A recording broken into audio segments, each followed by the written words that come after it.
Iya, shalom Bapak Ibu yang dikasihi Tuhan. Sebelum kita akan memulai ibadah kita pagi hari ini, mari kita akan masuk di dalam doa beribadah kita. Di mana kita ada, kita akan memuji Tuhan, menyembah Tuhan, mempersiapkan diri masuk hadirat Tuhan lebih dalam lagi. Ku naikkan syukur padamu Yesus. Kita naikkan pujian ini bersama-sama.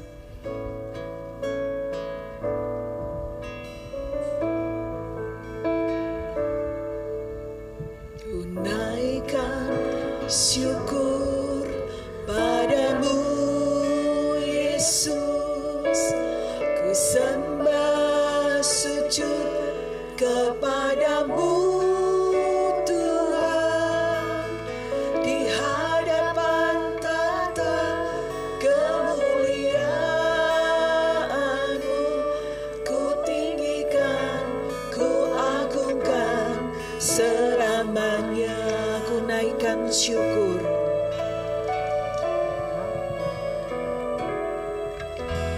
ku naikkan syukur padamu Yesus, ku sembah sujud kepadamu Tuhan, di hadapan tata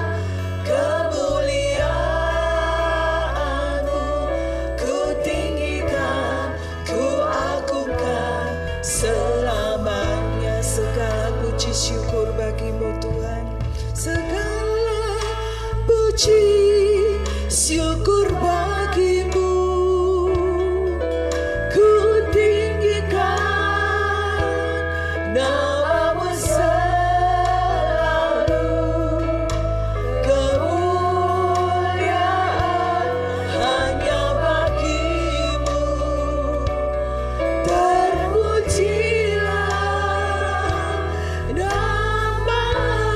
segala puji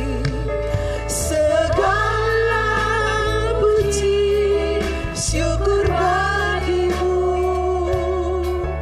ku tinggikan nama-Mu selalu, kemuliaan hanya bagimu, terpujilah nama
siap untuk menyembah, memuji Engkau lebih dalam lagi.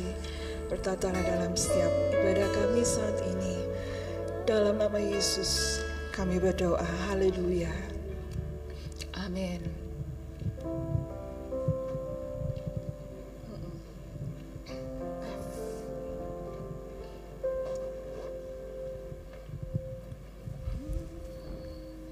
Shalom, selamat pagi menjelang siang.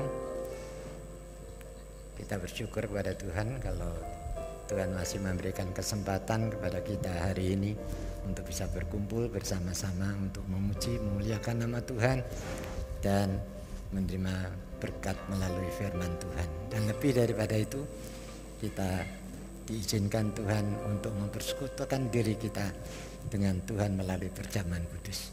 Oleh karena itu, persiapkan diri saudara masing-masing agar perjamuan Tuhan menjadi kekuatan dan berkat bagi kita semua. Mari kita akan sama-sama bangkit berdiri. Kita akan menyerahkan akan ibadah yang kedua ini, kita serahkan ke dalam tangan Tuhan. Bahwasanya pertolongan kita datangnya dari Allah Bapa, Khalik langit bumi dengan segala isinya, yang memelihara dengan kasih setianya dan yang tidak pernah meninggalkan perbuatan tangannya. Turunlah ke atas saudara-saudara semua anugerah dan sejahtera dari Allah Bapa dan Tuhan kita Yesus Kristus, sementara kita beribadah kepadanya. Amin. Amin. Kita masih tetap bangkit berdiri. Saya mengucapkan shalom Bapak Ibu jemaat Tuhan yang ada di sini. Shalom. Baik yang ada di rumah, shalom. Tuhan memberkati kita semua. Seberapa siap untuk memujian bisa angkat tangannya? Ya, kita boleh kasih salam deh kanan kirinya. Kita katakan Tuhan Yesus baik, Tuhan Yesus mengasihi kita semuanya. Luar biasa kasih Tuhan bagi hidup kita. Mari kita masuk hadirat Tuhan, bersama-sama menyembah Dia, mengagungkan Dia. Dia Yesus bagi kita. Haleluya. Bagi Dia segala pujian, hormat serta syukur, kekal selamanya.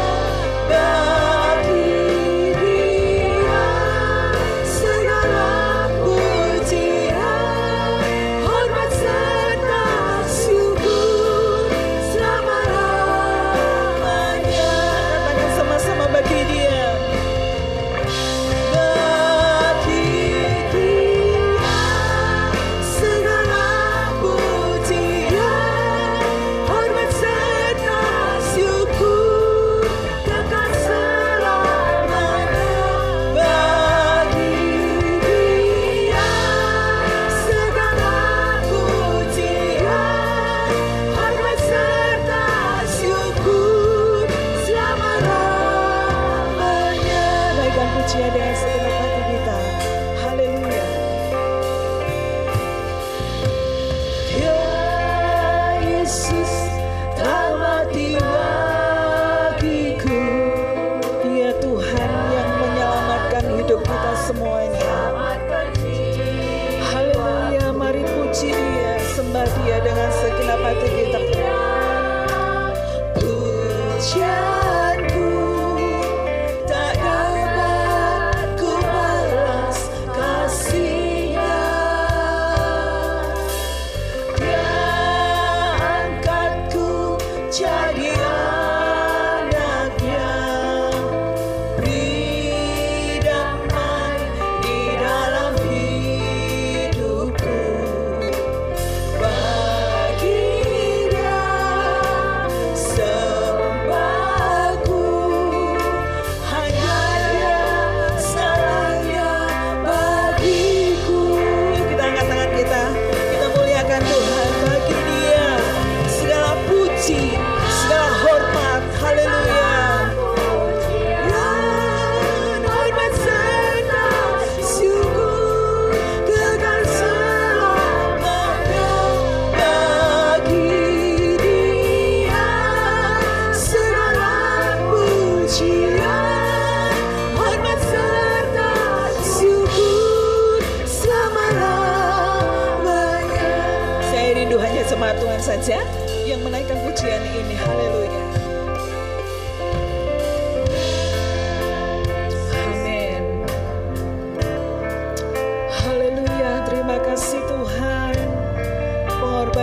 luar biasa bagi setiap kami umat-Mu di tempat ini. Haleluya. Amin. Kami memberi pujian pengagungan hanya bagi-Mu Tuhan Yesus. Haleluya.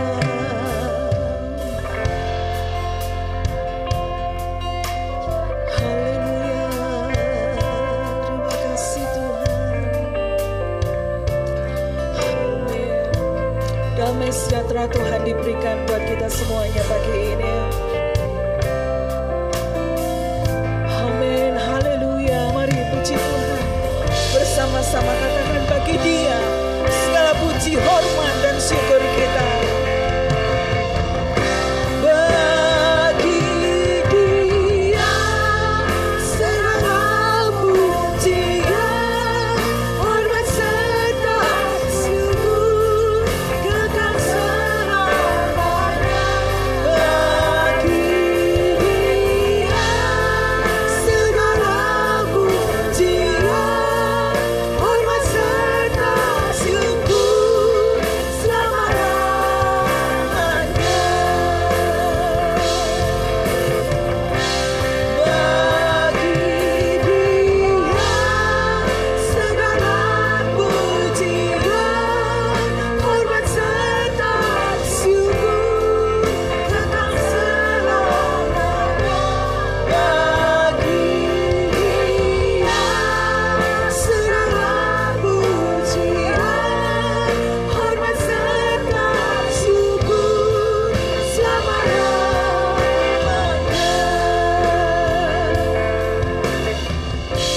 Selama-lamanya. Sekali lagi dan kita sembah Tuhan. Selama-lamanya. Haleluya. Mari sembah Dia, beri ucapan bibir kita yang mengagungkan nama Tuhan. Mari beri pujian, ucapan syukur dan terima kasih kita buat segala sesuatu yang sudah Tuhan berikan sepanjang hidup kita.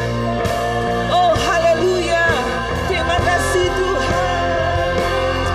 Kami sembah Kau bersama-sama pagi ini Tuhan. Kami tinggikan Engkau bersama-sama pagi ini Tuhan. Kami percaya Tuhan, Engkau mendengar setiap seru doa kami Tuhan. Ini kami Bapa umat-Mu. Kami datang dengan segenap hati kami. Kami datang dengan segala pergumulan hidup kami. Di tempat ini kami memohon belas kasihan-Mu Tuhan. Turun atas kami, lawat setiap kami ya Tuhan. Sehingga ketika kami pulang nanti, kami akan mendapatkan satu kelegaan yang daripada Engkau. Haleluya. Oh, haleluya. Syukur Tuhan.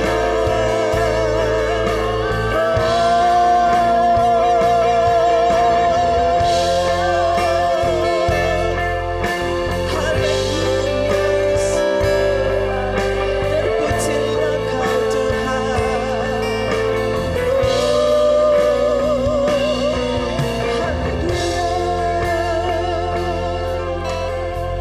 Terima kasih ya Tuhan. Terima kasih ya Tuhan. Hanya ini yang dapat kami berikan di hadapan Engkau. Ucapan bibir yang memuliakan nama Tuhan. Segala hal yang terjadi di dalam hidup ini, kami akan selalu berkata, Engkau Tuhan yang baik.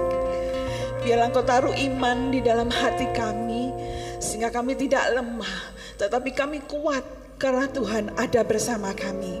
Kami ada di sini saat ini, kami mau bersorak-sorai masuk hadirat Tuhan lebih lagi untuk memuji Engkau, sebab kami percaya ada kuasa di dalam pujian, ada kelegaan ketika kami memuji Engkau. Dan di tempat ini pagi ini Tuhan, kami akan merasakannya bersama-sama dengan Engkau. Di dalam nama Tuhan Yesus, kita semua yang percaya katakan Amin. Kita masih tetap bangkit berdiri Bapak Ibu semuanya. Mari kita masuk hadirat Tuhan dengan puji-pujian dan pengagungan kita. Masuk hadiratnya dengan hati bersyukur.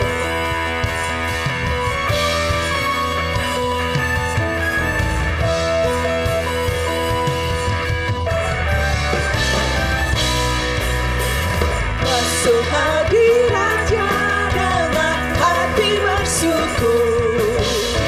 Masuk gerbangnya dengan pujian. Bermasmurlah bagi Dia, nyanyikan yang baru.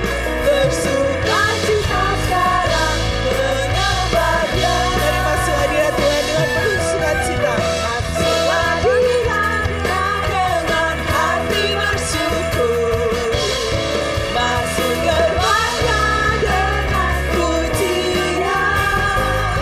Bermasmurlah bagi Dia, nyanyikan yang baru. Bersukacita sekarang tinggikan Dia. Saat hati bersyukur dan jiwa pun bersuka, hadirat Allah nyata dalam pujian. Saat kami menyembah dan tangan pun terangkat, Tuhan hadir dalam pujian umat-Nya.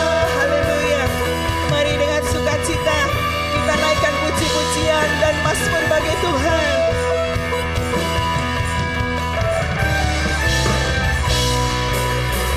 Masuk hadiratnya dengan hati bersyukur. Masuk gerbangnya dengan pujian. Bermasmurlah bagi Dia, nyanyikan yang baru. Bersukacita sekarang menyembah Dia. Masuk hadiratnya dengan hati bersyukur. Masuk gerbangnya dengan pujian. Bermasmurlah bagi Dia, nyanyikan yang baru. Nyanyian baru bagi Tuhan. Sukacita sekarang tinggikan Dia. Saat hati bersyukur dan jiwa bersuka, hadirat Allah nyata dalam pujian. Saat kami menyembah dan tangan pun terangkat, Tuhan hadir dalam pujian umat-Nya. Saat hati bersyukur dan jiwa pun bersuka, hadirat Allah nyata dalam pujian. Saat kami menyembah dan tangan pun terangkat, Tuhan hadir dalam pujian umat-Nya. Saat hati bersyukur dan jiwa pun bersuka, hadirat Allah nyata dalam pujian. Saat kami menyembah dan tangan pun terangkat, Tuhan hadir dalam pujian umat-Nya. Tuhan hadir dalam pujian umat-Nya. Tuhan hadir dalam pujian umat-Nya. Haleluya. Amin. Tuhan hadir dalam puji-pujian kita. Mari datang kepada Tuhan, membawa hati kita, membawa hidup kita senantiasa. Haleluya. Ya, kita terus tepuk tangan ya Bapak Ibu. Amin.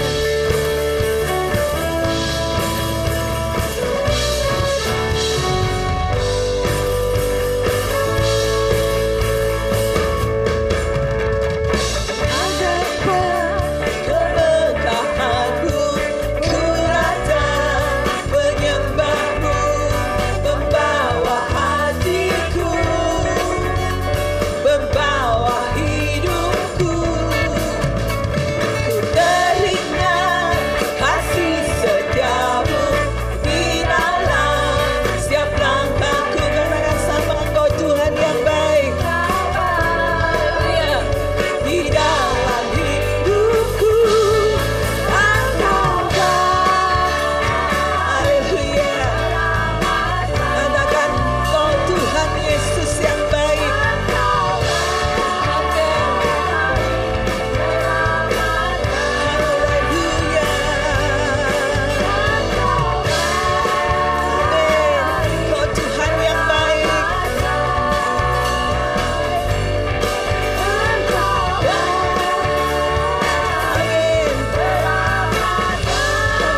ucapan syukurku padamu Yesus Tuhan, Engkau Mana suaranya Bapak Ibu yang ada di tempat ini? Yang setuju dengan saya katakan Tuhan Yesus baik, bisa angkat tangannya? Haleluya. Amin. Dia Tuhan yang mengasihi kita. Dia Tuhan yang baik buat kita. Haleluya. Engkau baik, teramat baik. Engkau baik, teramat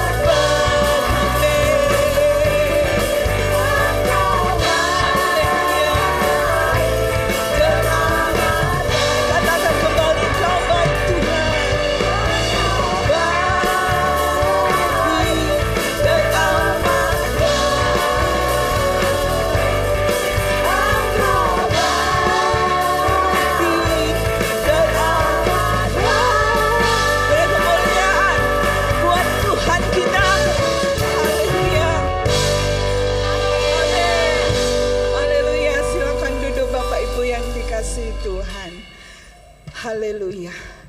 Ketika kita memuji Tuhan dengan segenap hati kita, dengan penuh keyakinan bahwa maka segala sesuatu yang kita harapkan, kita percaya kita akan menerimanya. Sebab Dia Tuhan Yesus, Tuhan penolong kita. Mari berseru kepadanya bersama-sama membawa setiap pergumulan kita. Yesus, padamu ku berseru.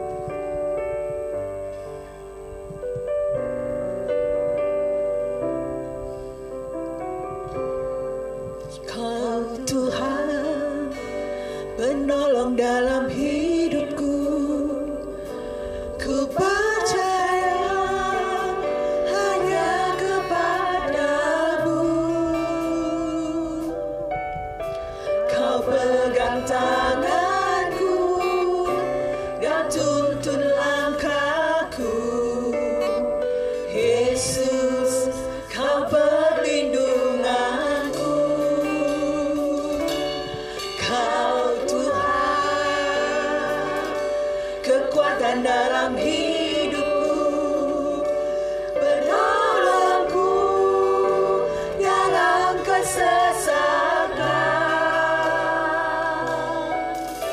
Kau gunung batuku dan pertahananku. Yesus, kau kemenanganku. Yesus, padamu ku berseru, Kau penyelamatku. Terpujilah Kau Tuhanku. Mulutku memuji namamu sepanjang umur hidupku. Terpujilah Kau Tuhanku di atas segalanya. Mari jemaat Tuhan, naikkan dengan segenap hatimu dan yakini sesuatu terjadi. Tuhan, penolong dalam hidupku, ku percaya hanya kepadamu. Haleluya. Dia Tuhan yang memegang tangan kita ketika kita angkat tangan berserah. Bukan hanya memegang, bahkan menuntun langkah-langkah hidup kita semuanya. Haleluya. Kekuatan dalam hidupku, penolongku dalam kesesakan. Dia gunung batu kita. Kau gunung batuku dan pertahananku. Yesus, Kau kemenanganku. Yesus, padamu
Serahkan kepada hamba-Nya yang menyampaikan firman Tuhan. Sepanjang umur hidupku, terpujilah Kau Tuhanku di atas segalanya.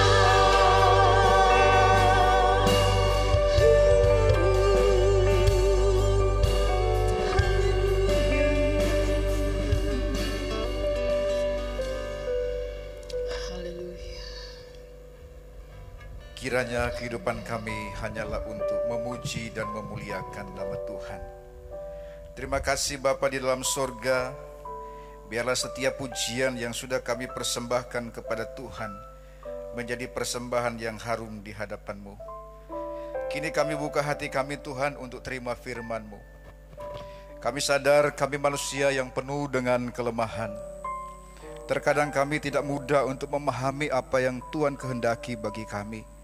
Sebab itu Bapa di sorga, kami mohon urapan sorgawi menguasai atas kami semua. Baik hamba-Mu yang menyampaikan kebenaran firman maupun kami yang menerimanya, sehingga ketika kami membawa hati kami, membuka hati kami mendapatkan sesuatu dari Tuhan yang tidak saja menambah pengetahuan rohani kami, tapi mengubahkan kehidupan kami, sehingga kami semakin berkenan kepada Tuhan. Terima kasih Bapa di sorga, waktu inilah waktu-Mu, bekerjalah Engkau atas kami semua. Kami siapkan hati kami untuk terima firman Tuhan. Dalam nama Tuhan Yesus Kristus, kami berdoa dan mengucap syukur. Haleluya. Amin. Puji Tuhan, silakan duduk. Baik, shalom. Ya, selamat siang untuk kita semuanya. Baik Bapak Ibu Saudara yang hadir di gereja maupun Bapak Ibu Saudara yang mengikuti ibadah lewat live streaming di tempat Bapak Ibu Saudara semuanya. Mari beberapa waktu ke depan kita siapkan hati kita untuk merenungkan sebahagian dari firman Tuhan. Pembacaan firman Tuhan pada siang hari ini saya akan bacakan satu ayat dari kitab Amsal pasalnya yang ketiga. Kitab Amsal pasalnya yang ketiga, saya akan membaca ayat yang kelima. Amsal 3 ayat yang kelima. Demikian firman Tuhan. Percayalah kepada Tuhan dengan segenap hatimu, dan janganlah bersandar kepada pengertianmu sendiri. Bapak Ibu Saudara yang kasih dalam Tuhan, kalau kita membaca dan mengamati sepintas lalu kedua bagian dari ayat ini, kelihatannya seolah-olah bertentangan antara percaya atau trust kepada Tuhan dan pengertian atau understanding manusia. Kelihatannya seperti kalau kita percaya kepada Tuhan, maka kalau kita trust kepada Tuhan, maka pengertian atau understanding itu tidak boleh ada dalam kehidupan kita. Saya kasih kata seolah-olah, kelihatannya seperti itu. Cuma pertanyaannya, benarkah demikian? Benarkah bahwa kalau kita percaya Tuhan, ya pokoknya percaya saja? Pengertian atau kemampuan kita itu betul-betul tidak ada gunanya atau tidak diperlukan. Pokoknya percaya Tuhan ya selesai. Tidak lagi atau kemampuan, talenta, karunia yang Tuhan beri kepada kita seolah-olah seperti itu tidak dibutuhkan. Pokoknya percaya Tuhan. Nah, pengertian atau understanding kalau dalam bahasa Inggrisnya, dalam King James Version, di dalamnya itu terkandung sebetulnya hikmat, kepandaian, dan keahlian. Jadi ketika Alkitab berkata percaya kepada Tuhan dan jangan bersandar kepada pengertian, understanding itu terkandung di dalamnya adalah hikmat, kepandaian, dan keahlian. Bukankah semuanya itu dari Tuhan? Hikmat dari Tuhan, Kepandaian kita bukankah itu karunia Tuhan? Keahlian apalagi? Dan bukankah itu kita butuhkan di dalam hidup? Apakah benar seolah-olah Alkitab dalam tanda petik ya mengharamkan semua itu? Pokoknya percaya Tuhan saja. Lalu semua karunia yang Tuhan beri kepada kita, semua kecakapan, semua keahlian, itu tidak ada gunanya. Pertanyaannya, apakah ayat itu berbicara seperti itu? Apakah ini sedang mempertentangkan antara percaya atau trust kepada Tuhan dan understandingnya manusia, pengertian manusia? Apakah itu seolah-olah dua hal yang bertentangan? Atau bagaimana? Dan kalau kita lihat di dalam Alkitab, Bapak Ibu Saudara kasih dalam Tuhan, orang-orang yang dipakai Tuhan di dalam Alkitab, tokoh-tokoh Alkitab, baik dalam perjanjian lama maupun perjanjian baru, mereka adalah orang-orang yang memiliki kualifikasi tertentu. Mereka adalah orang-orang yang berhikmat, mereka adalah orang-orang yang pandai, dan mereka adalah orang-orang yang ahli. Saya kasih contoh misalnya dalam perjanjian lama, Musa. Ketika Tuhan berencana untuk mengeluarkan bangsa Israel dari Mesir, Tuhan pilih Musa. Pertanyaannya, mengapa Musa? Mengapa bukan yang lain? Tuh, kita kan tahu bahwa Tuhan bisa pilih siapa saja. Tuhan berdaulat penuh untuk bisa memilih siapa saja. Bahkan kita semua tahu ceritanya ketika Tuhan memanggil Musa dan memberikan mandat untuk menjalankan tugasnya. Musa kan berdalih. Musa kan bilang, saya tidak pandai bicara. Harun saja. Harun memang pandai bicara. Pertanyaannya, mengapa Tuhan pilih Musa bukannya Harun? Loh, Harun kan pandai bicara. Dan pada akhirnya kan memang dia akhirnya dipanggil Tuhan juga, disuruh Tuhan juga untuk memperlengkapi atau menemani Musa. Tapi mengapa tidak langsung Harun saja? Kenapa harus Musa? Padahal dia sudah mengatakan dan Tuhan pun tidak menyangkal itu bahwa dia tidak punya kepandaian dalam berbicara. Bukan berarti tidak bisa bicara. Tapi bila dibandingkan dengan Harun, lebih pandai Harun. Harun itu kakaknya. Lebih pandai Harun daripada Musa. Tapi kenapa Tuhan dalam tanda petik ngotot harus Musa? Satu hal yang kadang-kadang kita lupakan bahwa pada saat itu, pada masa itu, Musa adalah satu-satunya orang Israel, satu-satunya, tidak ada duanya, orang Israel yang mengerti jeroannya, istilahnya jeroannya Mesir. Bapak Ibu Saudara, kalau hari ini kita itu untuk melihat sebuah lokasi tertentu, itu mudah. Kita bisa melihat sebuah daerah tertentu tanpa pergi ke sana. Kita bisa misalnya dalam tanda petik berjalan-jalan secara virtual di Mesir zaman sekarang. Dengan aplikasi misalnya Google Street, kita bisa seolah-olah ada di sana. Di tempat-tempat yang belum pernah kita datangi, kita bisa seolah-olah ada di situ. Kita bisa tahu seluk-beluk kota itu. Jalan ini tembus kemana. Bahkan di tempat-tempat tertentu, di lokasi-lokasi tertentu kita bisa lihat. Meskipun kita belum pernah ke sana, tapi kita bisa seolah-olah sana. Dan pada akhirnya kita tahu dengan benar lokasi itu.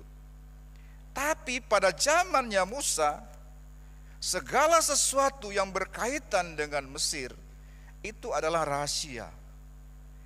Tidak ada orang luar yang boleh masuk ke istana atau ke tempat Firaun, diberikan tur gratis.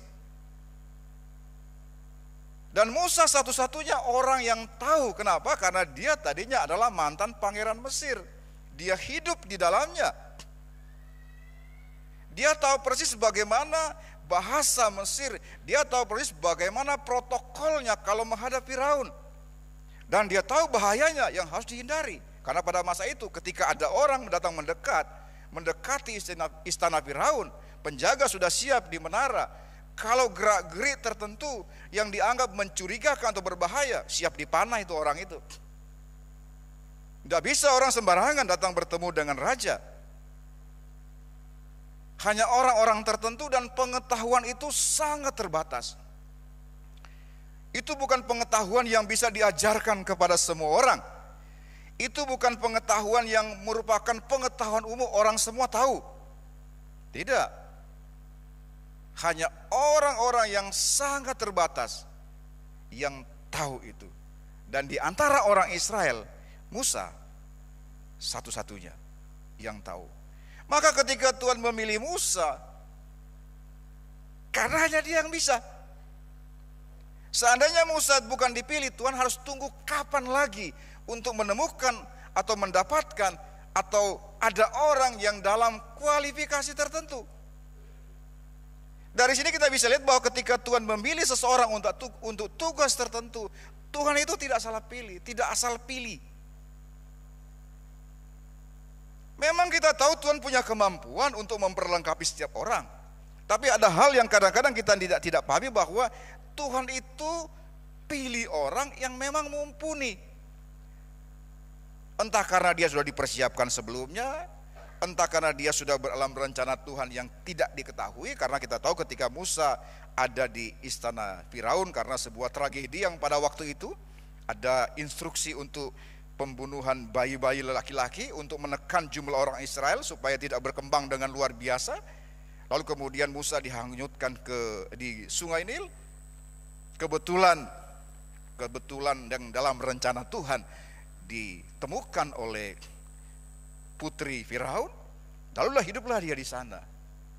Dan ternyata itu merupakan sebuah persiapan di mana di kemudian hari menjadi jalan, meskipun dia kemudian diusir dari Mesir, tapi kemudian itu menjadi jalan untuk kembali lagi. Karena dia satu-satunya orang Israel yang pernah tinggal di situ, ngerti betul bagaimana seluk-beluk Mesir. Harun tidak, memang Harun pandai bicara, tapi keahlian yang dibutuhkan oleh Tuhan adalah keahlian ngerti betul Mesir seperti apa. Bukan sekedar pandai bicara, memang dibutuhkan keahlian bicara Harun, tapi apa yang dipunya oleh Musa, Harun tidak punya. Maka pilihan Tuhan jatuh kepada Musa. Dari sini kita bisa melihat bahwa Tuhan selalu pakai orang yang tepat. Enggak asal mencomot orang saja. Contoh yang kedua, dalam perjanjian baru, misalnya Rasul Paulus yang dipakai Tuhan untuk menjadi rasul bagi bangsa-bangsa kafir. Kenapa bukan Petrus yang jelas bagian dari murid-murid Yesus? Atau kenapa bukan salah satu dari 12 itu? Kenapa bukan bagian dari rasul? Kenapa harus orang lain? Kan Paulus bukan bilangan yang dari 12 itu. Kenapa bukan Yakobus? Kenapa bukan yang lainnya? Ada satu hal yang kadang kita tidak paham, bahwa pada waktu itu Paulus adalah orang terdidik. Dia tidak saja terdidik dalam soal-soal Taurat, tapi juga dia terdidik dengan ilmu pada waktu itu. Kita tahu pada masa itu bangsa Romawi menguasai daerah itu, dan kebudayaan Romawi pada waktu itulah kebudayaan Yunani. Filsafat itu luar biasa berkembang pada masa itu, dan tidak semua orang punya akses ke situ. Paulus adalah sebagian kecil dari orang-orang yang punya keahlian itu, menguasai hukum Taurat, menguasai filsafat Yunani. Filsafat Yunani merupakan keyakinan massa pada waktu itu yang berkembang dan diyakini dan hidup di dalam bangsa Romawi, kekaisaran Romawi. Meskipun itu namanya kaisar atau kekaisaran Romawi, tapi budaya, ilmu Yunani yang hidup di dalamnya. Dan hanya orang-orang tertentu saja yang punya akses ke situ. Dan Rasul Paulus adalah salah satu dari sekian yang sangat sedikit orang yang berkualifikasi itu. Tuhan kenapa tidak pilih Petrus saja? Udah jelas dia murid Yesus. Petrus memang dipakai Tuhan untuk hal yang lain, tapi ketika Tuhan memilih atau menentukan atau mengambil seorang untuk dia utus kepada bangsa-bangsa lain. Kalau bilang bangsa-bangsa lain berarti bangsa bukan Yahudi, itu bangsa Romawi atau bangsa Yunani atau orang-orang di sekitar mereka pada waktu itu. Tuhan tidak pilih Petrus, tapi Tuhan pilih Rasul Paulus. Pemilihan Tuhan kepada Rasul Paulus itu bukan asal pilih, bukan. ada pertimbangan-pertimbangan tertentu yang memang hanya dimiliki oleh orang yang satu ini. Karena Tuhan sudah memperlengkapi sebelumnya. Jadi di dalam firman Tuhan yang disebut pengertian atau understanding merupakan bagian dari sarana yang dipakai oleh Tuhan untuk kepentingan kerajaan surga. Nah, pertanyaan berikutnya, apakah ada di Alkitab dalam suatu kisah di mana bergantung atau percaya kepada Tuhan melampaui kebergantungan kepada pengertian atau ilmu sendiri? Saya ajak kita untuk membaca dalam Injil Lukas. Injil Lukas pasal yang kelima, saya akan membaca ayat 1 sampai ayat yang ke-6. Lukas pasal 5 ayat 1 dan seterusnya. Pada suatu kali Yesus berdiri di pantai danau Genesaret. Sedang orang banyak mengerumuni dia hendak mendengarkan firman Allah. Ia melihat dua perahu di tepi pantai. Nelayan-nelayannya telah turun dan sedang membasuh jalannya. Ia naik ke dalam salah satu perahu itu, yaitu perahu Simon, dan menyuruh dia supaya menolakkan perahunya sedikit jauh dari pantai. Lalu ia duduk dan mengajar orang banyak dari atas perahu. Setelah selesai berbicara, berkata kepada Simon, bertolaklah ke tempat yang dalam dan tebarkanlah jalamu untuk menangkap ikan. Simon menjawab, Guru, telah sepanjang malam kami bekerja keras dan kami tidak menangkap apa-apa. Tetapi karena engkau menyuruhnya, aku akan menebarkan jala juga. Dan setelah mereka melakukannya, mereka menangkap sejumlah besar ikan sehingga jala mereka mulai koyak.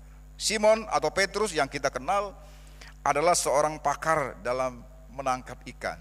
Hidupnya memang di situ.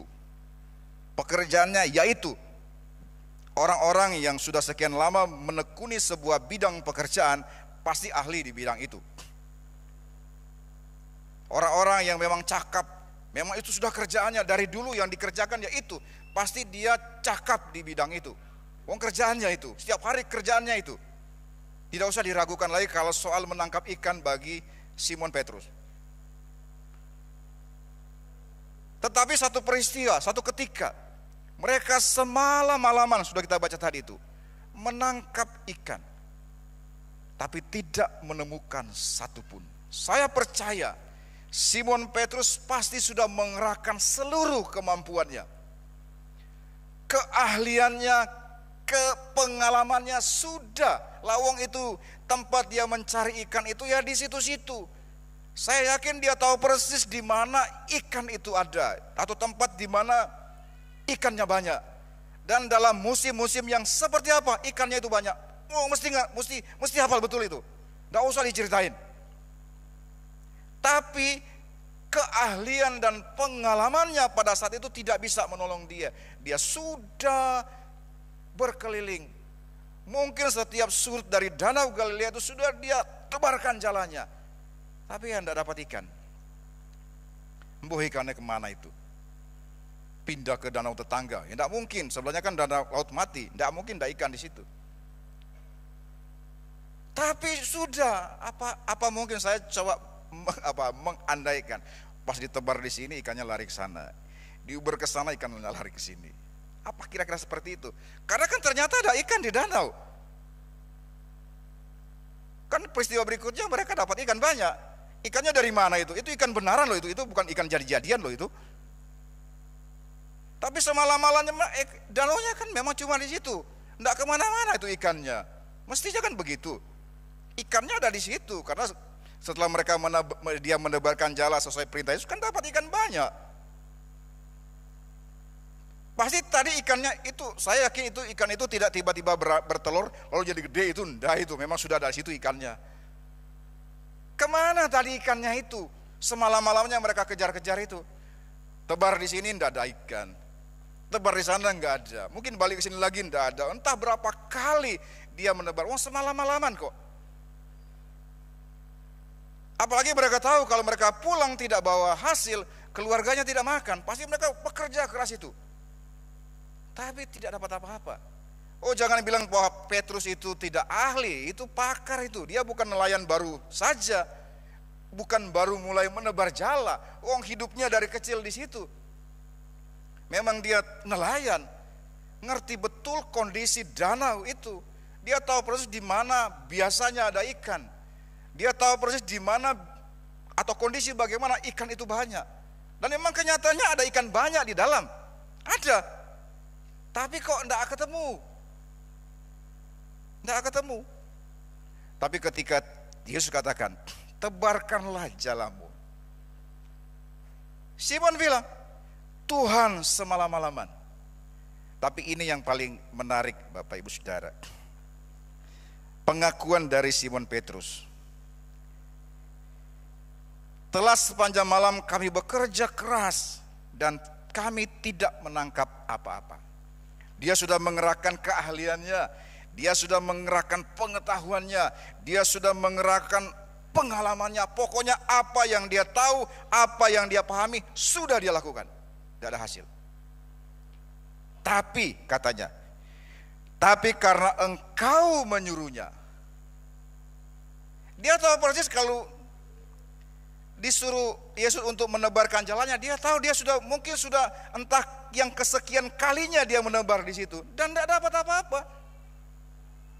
Tapi meskipun oleh karena pengetahuannya, oleh karena pengalamannya, oleh karena keahliannya, dia tahu tidak ada rezeki di situ, tidak ada ikan di situ.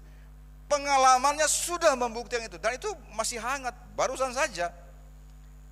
Bukan dia menebar kira-kira minggu yang lalu, enggak, barusan saja. Tapi karena Yesus yang menyuruh,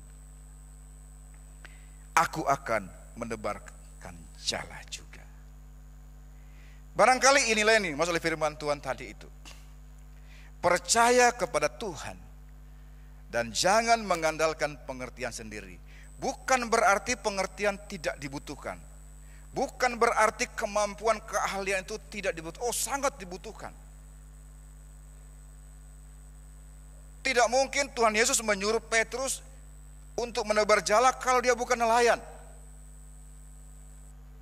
Ketika Petrus menebar jala, memang dia ahli menebar jala.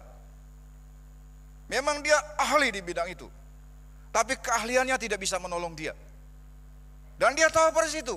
Tapi karena engkau menyuruhnya, ini kata kuncinya. Karena engkau, karena Tuhan yang suruh. Meskipun pengetahuannya, meskipun pengalamannya, tidak ada ikan di situ. Dia sudah membuktikan, dia tidak asal ngomong. Bukan kata orang, tapi dia sudah mengalaminya. Pengalamannya meyakinkan, tidak ada ikan di situ. Tapi karena engkau yang menyuruh, karena Tuhan yang menyuruh, aku akan tebar jala juga. Dan kita tahu semua ceritanya, akhirnya mereka menangkap sejumlah besar ikan sehingga jala mereka mulai koyak. Saya curiga itu, jangan-jangan ketika menebar Tuhan suruh ikan ngumpul di situ. Oh, ikannya kan memang ada di situ dari tadi, tidak kemana-mana itu ikan itu yang semalaman dikejar-kejar. Saya yakin Tuhan tidak bikin ikan tiba-tiba itu, ikan beneran itu, bukan ikan tiba-tiba itu. Memang sudah ada situ ikannya, cuman tidak berhasil ditangkap oleh Petrus dan teman-temannya. Padahal mereka sudah mengerahkan segala-galanya. Bukankah dalam kehidupan juga begitu Bapak Ibu Saudara? Kadang kita sudah berusaha semaksimal mungkin. Tidak ada yang salah dengan bisnis kita. Tidak ada yang salah dengan usaha saudara. Saudara sudah melakukan yang terbaik. Seperti yang saudara tahu, entah tahu dari pengalaman atau tahu dari pelajaran, dari sekolah saudara. Tapi nyatanya tidak berhasil atau belum berhasil. Tidak berhasilnya bukan karena kita itu kurang kerja keras. Loh, mereka katakan tadi kan, telah semalam-malaman kami bekerja keras. Mereka itu bukan orang malas. Bukan karena kurang berusaha. Dalam hidup kadang-kadang begitu. Bukan kita karena kurang berusaha. Kita sudah mengerahkan seluruh kemampuan kita. Sudah mengerahkan seluruh pengalaman kita. Apa yang terpikirkan yang bisa kita kerjakan sudah dilakukan. Tapi hasilnya mungkin tidak seperti yang diinginkan. Lalu firman Tuhan datang, percaya kepada Tuhan. Maka renungan pada siang hari ini saya beri judul pengertian yang bersandar kepada Tuhan. Understanding yang bersandar pada trust Tuhan. Kita harus punya pengertian, karena oleh itulah Tuhan memberkati saudara. Bukankah Tuhan memberkati kita lewat kemampuan, lewat talenta, lewat keahlian, lewat kecakapan yang Dia berikan kepada kita? Itu tidak dipertentangkan dengan Tuhan. Lewat itulah, tapi kita tidak menggantungkan kehidupan kita pada itu.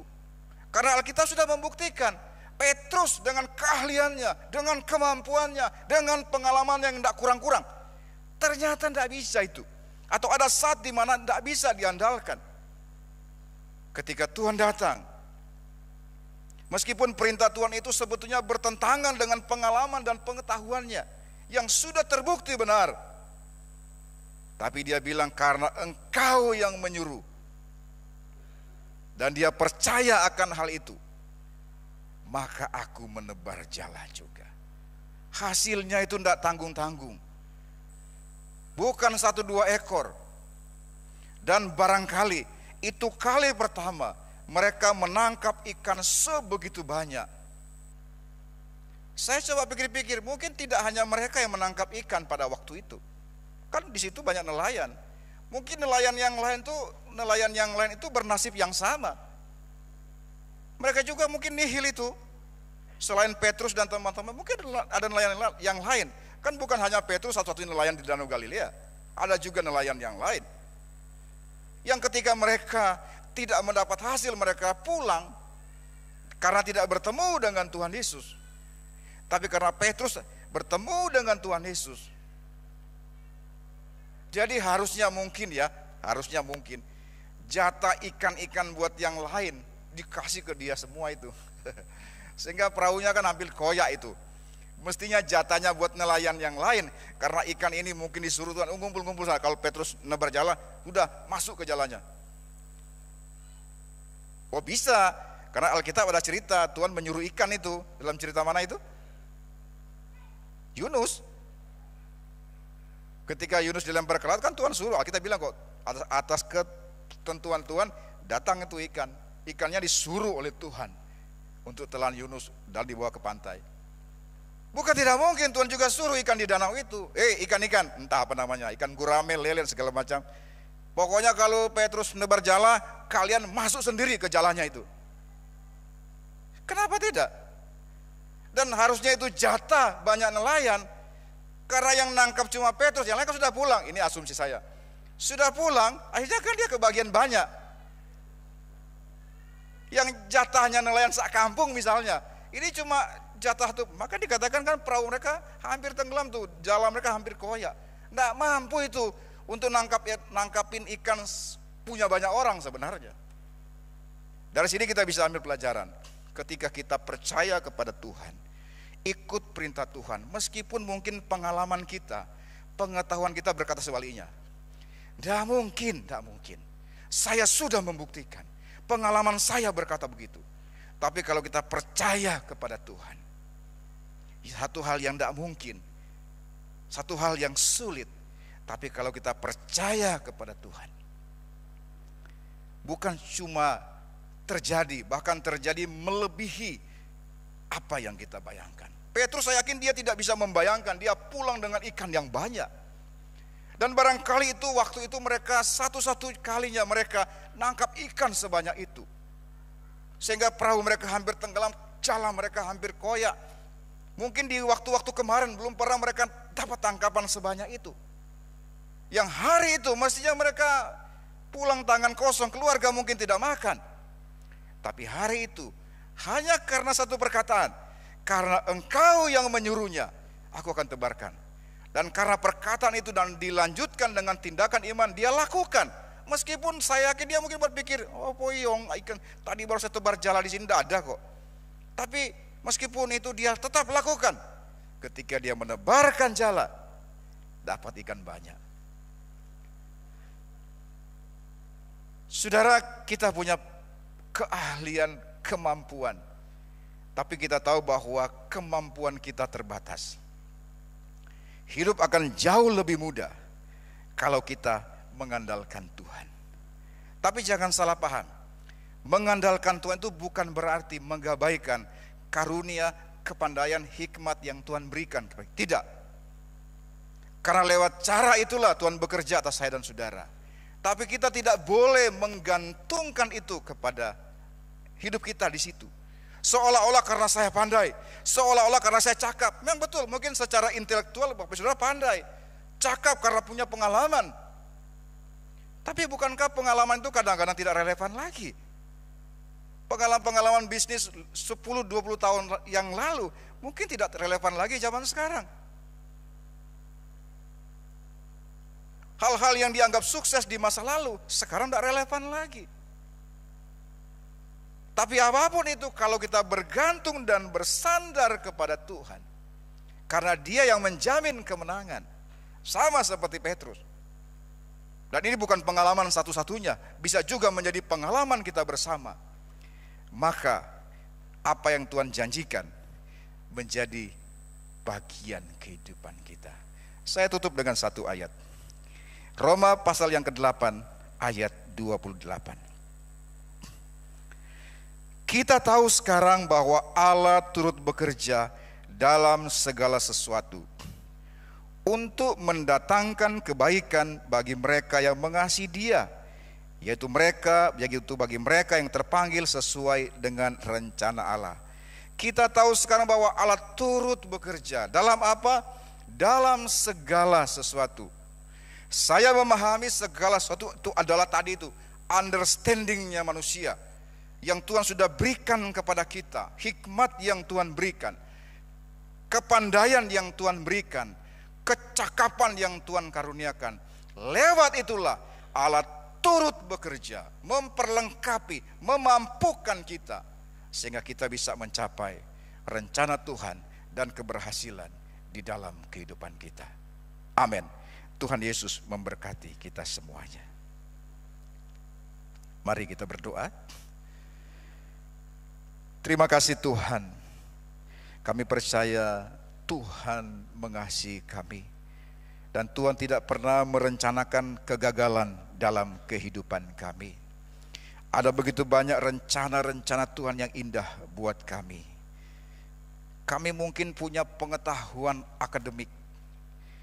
Kami mungkin punya pengalaman-pengalaman yang sudah terbukti berhasil di dalam hidup kami, di dalam bisnis kami, dalam segala lini kehidupan kami.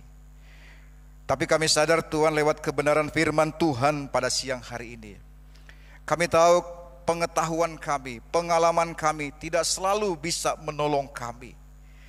Ada kalanya itu tidak menghasilkan apa-apa, tidak menghasilkan sesuatu di dalam kehidupan kami. Bukan karena kami malas, bukan karena kami kurang berusaha, tapi kami sadar Tuhan kemampuan kami terbatas.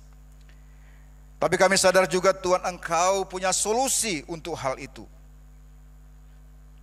Engkau mengajak kami untuk bergantung, bersandar kepada Tuhan, percaya kepada Tuhan. Dan ketika kami percaya kepada Tuhan, melakukan kehendak Tuhan, melakukan perintah Tuhan yang meskipun mungkin bertentangan dengan pengetahuan dan pengalaman kami, tapi ketika kami taat melakukannya, maka Tuhan mengerjakan sesuatu yang bahkan melampaui akal dan pikiran kami. Oleh sebab itu Bapa di sorga, kiranya Engkau terus ajar kami untuk bergantung kepada Tuhan. Ajar kami untuk tidak sekedar mengandalkan kemampuan keahlian kami, tapi lebih kami mengandalkan Tuhan. Karena kami percaya mengandalkan Tuhan itu tetap relevan, mengandalkan Tuhan itu tetap punya hasil yang maksimal di dalam kehidupan kami. Ampuni Tuhan kami, kadang-kadang kami ragu untuk itu. Kadang-kadang kami seolah-olah meragukan Tuhan. Kadang-kadang kami seperti lebih mengandalkan kekuatan kami, pengalaman kami, keahlian kami. Tapi Tuhan jauh melampaui semua itu. Ajar kami terus untuk bergantung kepada Tuhan, agar kami boleh melihat bagaimana Tuhan bekerja secara maksimal. Tuhan bekerja secara luar biasa di dalam kehidupan kami. Sehingga pengalaman Petrus bukan satu-satunya dalam sejarah, tapi juga menjadi pengalaman kami bersama. Supaya kami boleh melihat, merasakan bagaimana Tuhan yang kami kenal, bagaimana Tuhan yang kami sembah di dalam nama Tuhan Yesus Kristus bekerja luar biasa di zamannya Petrus. Demikian pula di zaman kami saat ini. Karena Tuhan yang dikenal oleh Petrus adalah juga Tuhan yang kami kenal dan kami sembah. Terima kasih Bapa di surga, meteraikan kebenaran firman Tuhan boleh bertumbuh dan berbuah bagi hormat dan kemuliaan nama Tuhan.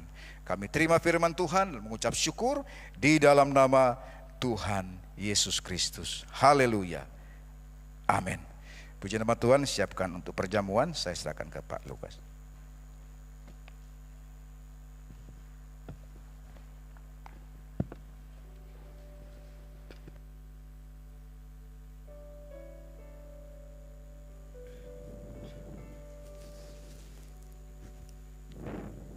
Ya, ada di antara jemaat yang belum mengambil hosti dan anggur, bisa angkat tangan.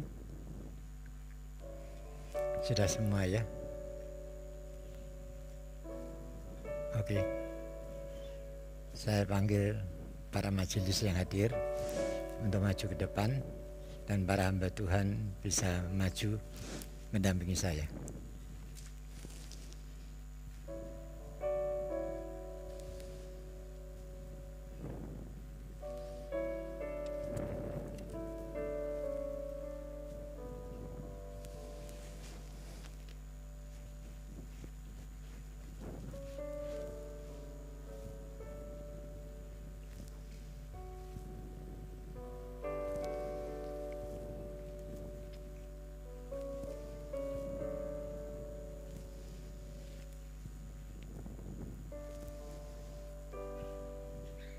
Terima kasih Tuhan, Engkau sudah berfirman melalui kebenaran saat ini melalui hamba-Mu. Biarlah ini akan memberikan satu pengertian kepada kami. Andalkan Tuhan dalam hidup kami. Tiba saatnya Tuhan, kami akan masuk dalam perjamuan kudus. Engkau kuduskan hati dan pikiran kami, agar perjamuan kudus ini akan menjadi berkat kekuatan. Yang sakit disembuhkan, yang menghadapi masalah persoalan Tuhan akan buka jalan. Engkau akan memberikan kekuatan dan kemenangan kepada mereka. Oleh karena itu Tuhan, kami boleh menyerahkan perjamuan kudus ini sepenuhnya ke dalam tangan Tuhan. Berfirmanlah kepada kami, sehingga kami boleh mendapatkan kekuatan dan pembaruan iman kami. Dalam nama Yesus kami sudah berdoa.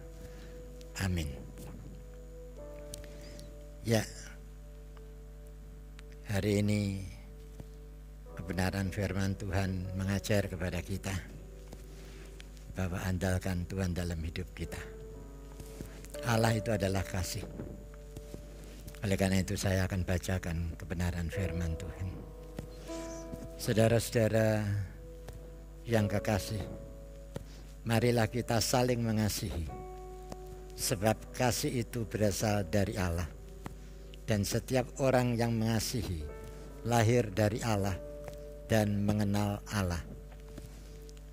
Barang siapa tidak mengasihi, ia tidak mengenal Allah, sebab Allah adalah kasih. Dalam hal inilah kasih Allah dinyatakan di tengah-tengah kita, yaitu bahwa Allah telah mengutus anaknya yang tunggal ke dalam dunia supaya kita hidup olehnya. Inilah kasih itu, bukan kita yang telah mengasihi Allah, tetapi Allah yang telah mengasihi kita dan yang telah mengutus anaknya sebagai pendamaian bagi dosa-dosa kita. Amin. Mari kita akan sama-sama bangkit berdiri. Kita angkat tinggi-tinggi hosti yang ada di tangan kanan kita. Sebelum saudara memakannya, dengarlah firman Tuhan. Sebab apa yang telah kuteruskan kepadamu, telah aku terima dari Tuhan, yaitu bahwa Tuhan Yesus pada malam waktu ia diserahkan, mengambil roti dan sesudah itu ia mengucap syukur atasnya. Ia memecah-mecahkannya dan berkata, inilah tubuhku yang diserahkan bagi kamu. Perbuatlah ini menjadi peringatan akan aku. Bukankah roti yang ada di tangan kanan kita ini merupakan persekutuan kita dengan tubuh Kristus? Mari kita akan makan bersama-sama di dalam nama Tuhan Yesus Kristus.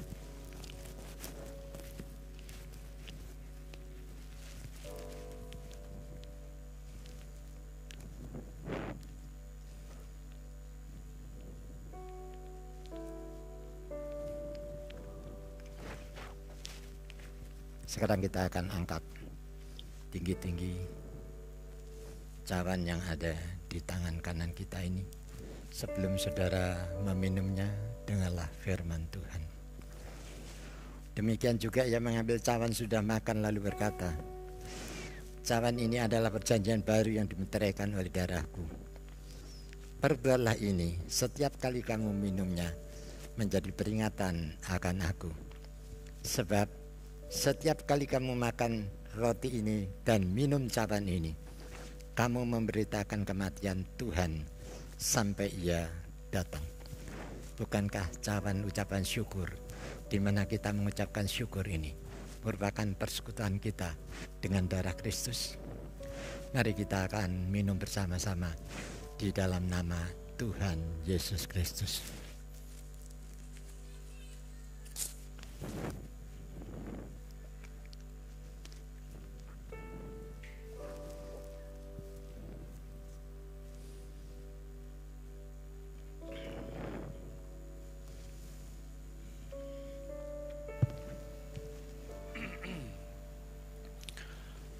Bapa di surga, kami bersyukur kesempatan siang hari ini kami dapat belajar tentang kebenaran firman-Mu.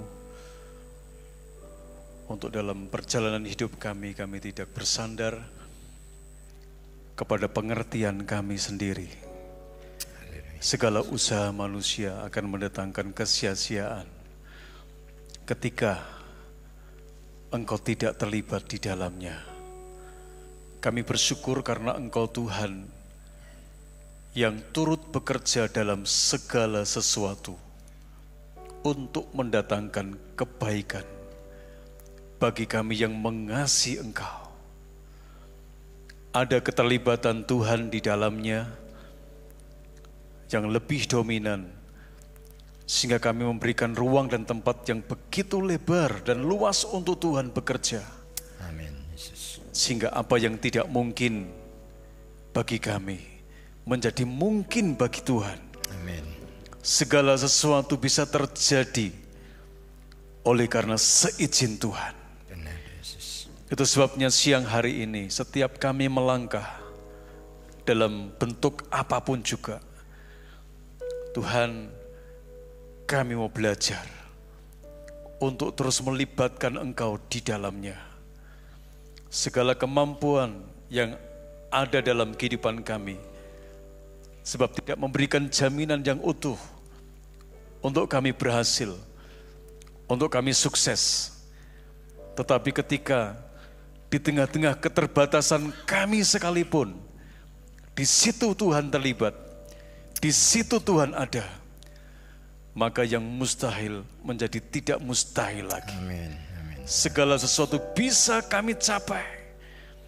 Itu sebabnya hari ini hamba berdoa supaya firman-Mu Engkau meteraikan di dalam setiap hati kami masing-masing, agar kami makin menikmati perkara-perkara yang ajaib, perkara-perkara yang lebih besar, perkara-perkara yang jauh melebihi dari jangkauan kami manusia.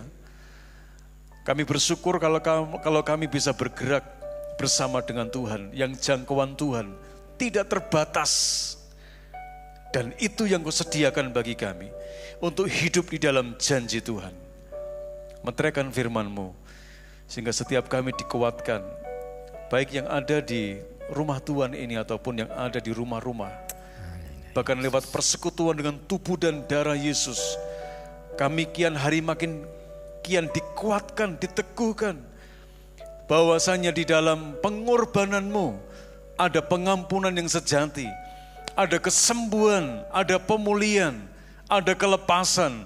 Banyak hal Tuhan kerjakan di atas kayu salib.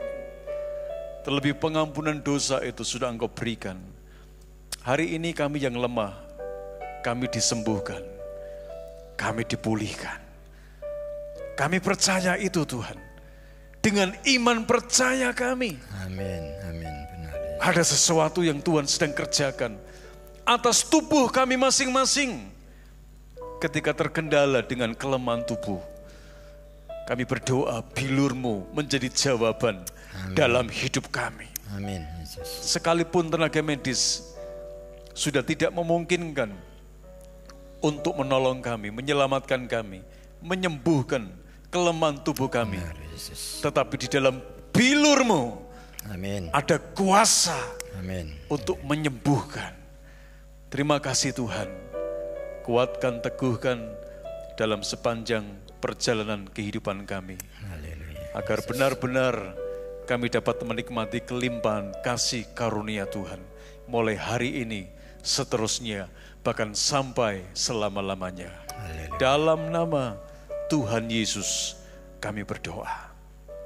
Amin. Amin. Silakan saudara duduk kembali. Cawan-cawan akan dibagikan, akan diambil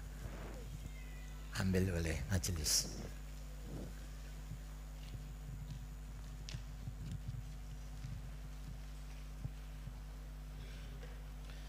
Ada beberapa hal yang ingin disampaikan dan ditekankan di dalam warta jemaat.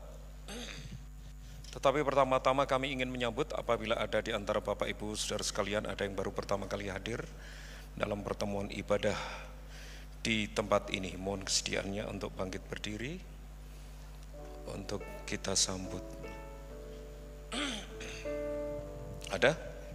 Ada yang baru pertama kali hadir? Ya, tidak ada. Ya, Gereja Isa Al-Masih Kudus menyediakan QRIS BCA. Ini menjadi fasilitas transfer cepat lewat gadget kita masing-masing. Bagi jemaat yang ingin memberikan persembahan, perpuluhan atau persembahan ucapan syukur, bisa menggunakan aplikasi-aplikasi pembayaran yang ada. Saya berikan contoh-contoh itu seperti BCA Mobile, BNI, BRI, GoPay, OVO, dan sebagainya. Kemudian dengan menggunakan aplikasi itu, saudara cukup scan QRIS yang sudah ada di beberapa tempat kita sediakan. Di kotak persembahan, di beberapa ruangan juga ada. Ya, mohon lebih hati-hati, tetap diidentifikasi bahwa barcode ini tetap menggunakan nama Gereja Isa Al-Masih Kudus. Yang tanpa menggunakan nama ini berarti bukan. Ya, selanjutnya ingin disampaikan, dukung dalam doa dan hadir besok Minggu dalam ibadah raya 2 tanggal 11 Juni jam 10. Dalam ibadah yang kedua ini akan dilaksanakan pentabisan Wakil Gembala Jemaat atas diri Pendeta Dr. Mingus Minarto Pranoto, Master Teologi, sebagai Wakil Gembala Jemaat di Gereja Isa Al-Masih Kudus. Dukung dalam doa dan hadir dalam acara ini. Besok Minggu dalam ibadah raya 2 jam 10. Kemudian dukung dalam doa juga untuk rencana pelaksanaan pemberkatan nikah atau upacara pernikahan gereja ini antara Saudara Tri Pujianto Herman dan Saudari Francisca Yulianti, Sabtu tanggal 1 Juli jam 11 di tempat ini oleh Bapak Pendeta Ferry Sagai. Kemudian yang terakhir, Juli akan diadakan ibadah penyerahan anak tanggal berapa itu? Tanggal 9. Ya, tanggal 9 Juli, minggu kedua di ibadah yang kedua. Bagi Bapak Ibu, saudara sekalian yang ingin membawa anak-anaknya untuk diberkati, silakan hadir. Terlebih dahulu mendaftarkan diri, mengisi form yang disediakan di sekretariat, menyerahkan kepada saya atau kepada sekretariat. Ya, itu saja yang dapat disampaikan. Kemudian sebelum kita berdoa untuk yang berulang tahun, ada informasi bahwa anak-anak kita SD, SMP, SMA besok Senin akan menghadapi tes, ujian atau apapun itu. Apabila ada di antara anak-anak saudara hadir, silakan saya mohon untuk maju, untuk kita doakan. Ada anak-anak SD, SMP, SMA yang besok minggu akan menghadapi ujian atau tes akhir. Silahkan maju, kita mau doakan. Atau orang tuanya untuk mewakili. Ya, turun. Iya, ada Titi. Turun Titi. Iya. Oke. Kalau anaknya tidak hadir, orang tuanya boleh mewakili. Silakan maju. Iya. Oke, siapa lagi? Ya, kita tunggu yang dari atas. Ayo, SD, SMP, SMA yang mau ujian, mau tes. Ya, enggak usah lari, minta gendong Pak Majelis. Om Ogi. Oke, lari malah. Yo, sini semua, let's go. Oke, sini. Kita doakan anak-anak kita ya, menjadi anak-anak yang hebat, berkualitas. Yes. Udah, tunggu dulu ya. Sekarang bagi Bapak Ibu Saudara sekalian yang berulang tahun dari tanggal 29 sampai tanggal 4 Juni, silakan bangkit berdiri untuk kita doakan. Ada yang berulang tahun dari tanggal 29 Mei sampai 4 Juni. Ada? Ada yang berulang tahun? Atas? Pak Diki, info? Wah, ada satu. Oke, siapa? Steven. Oke, ada lagi? Bapak Edi Mulyono, siap. Ada lagi? Tunggu sini ya, berdiri. Nanti semuanya selesai kamu tetap berdiri di sini terus. Iya. Oke, mari kita akan berdoa bersama-sama. Pertama-tama kita berdoa dulu untuk anak-anak kita yang akan menghadapi ujian tes. Oke, sekarang turun. Hadap Om Yo semua, hadap sini. Depan sini baris. Mari kita dukung dalam doa untuk anak-anak kita. Oke. Bapa dalam surga, terima kasih Engkau hadirkan anugerah Tuhan melengkapi keluarga-keluarga yang berbahagia dalam kehidupan kami melalui anak-anak kami.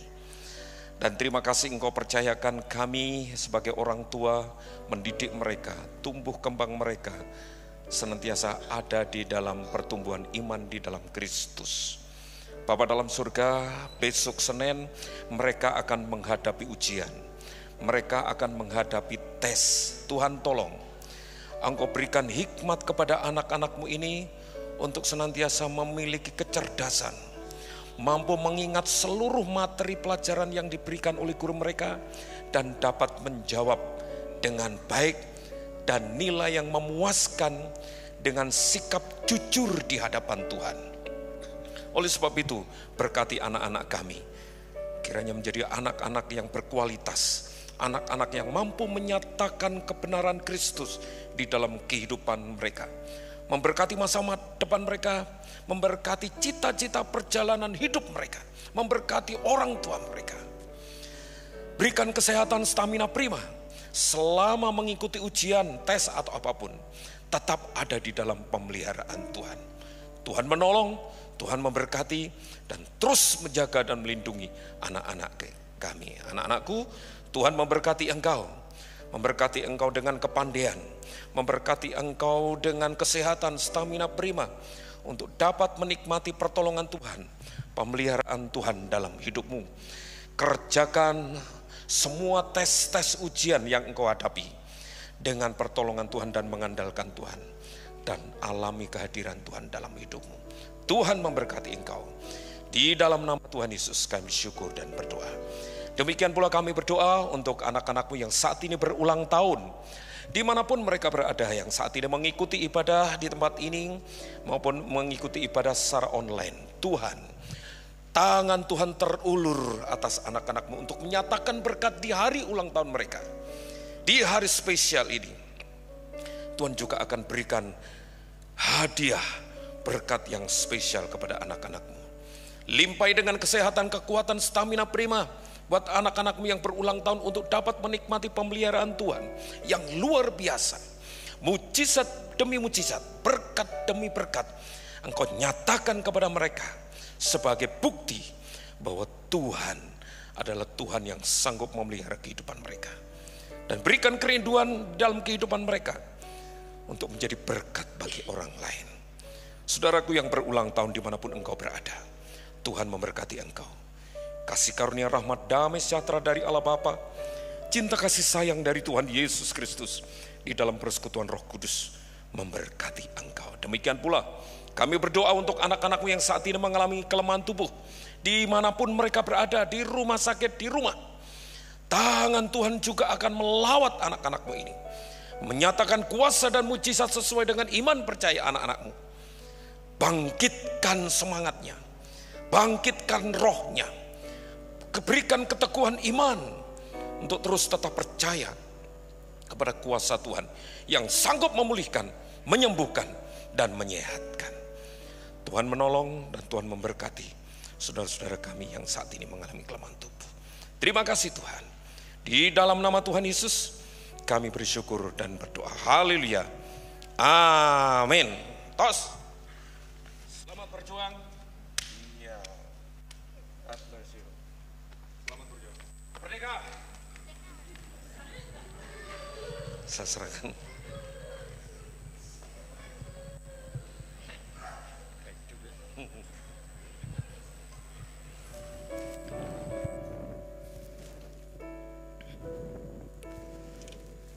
Mari kita akan sama-sama bangkit berdiri. Kita akan mengakhiri ibadah raya yang kedua ini. Kita serahkan perjalanan pulang ke dalam tangan pimpinan Tuhan. Hari ini kami bersyukur dan berterima kasih kepadamu Tuhan, untuk kasih setiamu yang luar biasa yang telah kami terima pada hari ini. Tuhan, biarlah kami akan tetap mengandalkan Tuhan di dalam hidup kami. Kiranya Engkau yang berjalan di muka kami itu yang meratakan jalan hidup kami. Karena kami sadar kekurangan dan kelemahan kami. Apa yang ada pada diri kami bukan apa-apa, tapi kami punya Tuhan yang dahsyat dan luar biasa. Itulah yang memungkinkan kami mampu dan bisa mengalami kemenangan dari kemenangan yang satu kepada kemenangan yang lain. Terima kasih Bapa. Hari ini pun kami boleh menyerahkan akan persembahan daripada anak-anak-Mu yang begitu mengasihi Engkau. Kiranya Tuhan akan kuduskan persembahan kami agar berguna bagi kelancaran pekerjaan Tuhan di tempat ini. Demikian juga kerinduan daripada anak-anak-Mu untuk mengembalikan perpuluhan yang menjadi hak dan milik Tuhan ke perbendaharaan rumah-Mu. Tuhan, kami percaya kiranya Engkau akan kuduskan persembahan-persembahan ini agar berguna bagi kelancaran pekerjaan Tuhan di tempat ini. Dan kami yakin Tuhan, Engkau sekali-kali tidak akan membiarkan kami. Engkau pasti akan memimpin, menyertai dan memberkati kami, sehingga kami makin kaya di dalam kebajikan. Terima kasih Tuhan. Sebentar kami akan berpisah satu dengan yang lain untuk pulang ke rumah kami masing-masing. Biarlah berkat damai sejahtera dari Allah Bapa, kasih setia dan rahmat dari Tuhan Yesus Kristus, serta persekutuan Roh Kudus akan tetap tinggal dan menyertai di dalam kehidupan saudara semua, mulai siang hari ini dan sampai selama-lamanya. Amin.